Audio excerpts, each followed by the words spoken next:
Les vérifications consistent à contrôler l'état du véhicule. Premièrement, vérification des commandes. Alors, pour commencer, nous allons allumer le contact, attendre l'initialisation de l'injection et maintenant démarrer le moteur. Après avoir vérifié l'extinction des voyants d'alerte, j'éteins mon moteur à l'aide de mon coupe-circuit qui fonctionne. Je vérifie ma commande d'embrayage.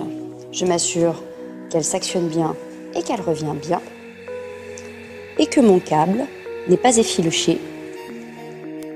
Je contrôle le jeu latéral de mon accélérateur, ainsi qu'une bonne rotation en accélération et un bon retour en décélération grâce à mon ressort de rappel. Pas de point dur.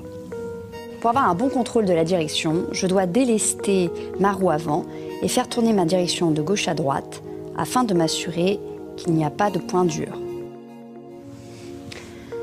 Je vérifie ma commande de frein qui s'actionne bien et qui revient bien, ainsi que mon niveau de liquide qui doit se situer au-dessus du repère minimum. Je contrôle ma commande de frein, je m'assure qu'elle revient bien, je vérifie mon niveau qui doit se trouver entre le repère mini et maxi. Les vérifications consistent à contrôler l'état du véhicule. Deuxième vérification, les éléments techniques. Ici, nous avons une machine qui fonctionne avec un carter humide. Le niveau d'huile doit donc se faire avec la moto droite et le moteur froid. Ici, sur la petite fenêtre, nous avons un repère pour le mini et un repère pour le maxi, et le niveau d'huile doit se trouver entre les deux.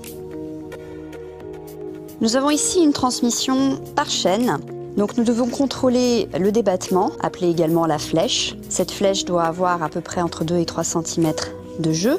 La chaîne doit être bien graissée et en bon état, et bien fixée à sa couronne, dont les dents ne doivent pas être trop usées ni pointues. Si nous avions affaire à une transmission à cardan, nous devrions alors vérifier le niveau d'huile après avoir mis la moto sur béquille centrale, et dans le cas d'une courroie, contrôler régulièrement l'état de notre courroie et faire l'entretien par un professionnel.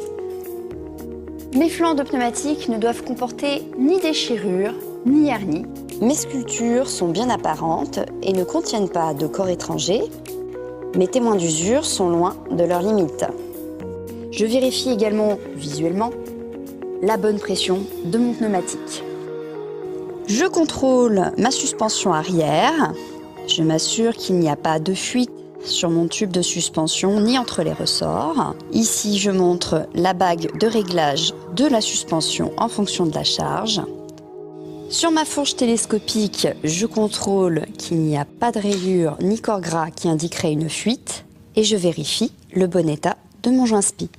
Les vérifications consistent à contrôler l'état du véhicule. Troisième vérification, l'éclairage et les accessoires de sécurité. Je contrôle l'état et la propreté de mon optique avant. J'allume le contact, je vérifie que mon feu de position s'allume bien, donc il fonctionne.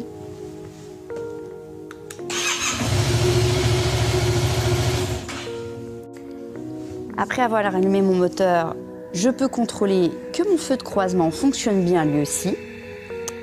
J'en profite pour contrôler les feux de route, donc je laisse ma main devant l'optique afin de constater la modification d'éclairage, et je contrôle également les appels de phare qui fonctionnent bien.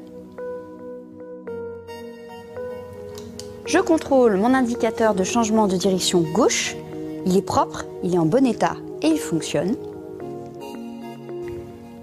Il en est de même pour mon indicateur de changement de direction droit, qui est propre, en bon état et qui fonctionne. Je contrôle mon indicateur de changement de direction droit. Il est propre, il est en bon état et il fonctionne. Je vérifie mon indicateur de changement de direction gauche. Il est propre, il est en bon état et il fonctionne. Je contrôle mon optique arrière. Il est propre, il est en bon état et il fonctionne. Je vérifie mon éclairage de plaque qui fonctionne bien, mon dispositif réfléchissant, bien présent et en bon état. Ma plaque d'immatriculation est propre, en bon état et bien lisible. Je contrôle mon feu stop en laissant ma main devant l'optique afin de constater la modification d'éclairage. Même chose pour mon frein arrière. Ils fonctionnent bien tous les deux.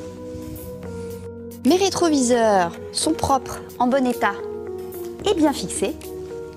Et mon avertisseur sonore fonctionne bien.